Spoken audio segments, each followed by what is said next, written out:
بسم اللہ الرحمن الرحیم۔ کیا نکاح کے بعد رخصتی سے پہلے ہم بستری کر سکتے ہیں؟ نکاح کے بعد رخصتی سے پہلے میاں بیوی نے ہم بستری کر لی، جو کہ ہمارے معاشرے میں نکاح کے بعد اگر میاں بیوی ایک دوسرے سے بات کرے تو معیوب سمجھا جاتا ہے، جو کہ ایک غلط سوچ ہے۔ وہ دونوں میاں بیوی ہیں، انہوں نے کوئی گناہ نہیں کیا۔ جب نکاح ہو جائے تو ہم بستری کرنا کوئی گناہ نہیں ہوتا، لیکن ہمارا معاشرہ اس کو بے شرمی سمجھتا ہے۔ اگر نکاح کے بعد اور رخصتی سے پہلے ہم بستری کر لی اور اس ہم بستری سے حمل ٹھہر جائے تو اس کے بارے میں کیا حکم ہے؟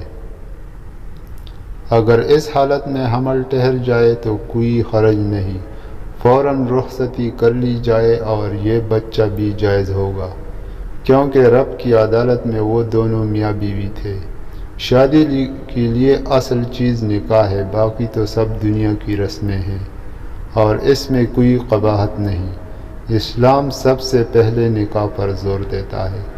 مزید اس طرح کی ویڈیو دیکھنے کے لیے ہمارے چینل کو سبسکرائب ضرور کریں۔ شکریہ۔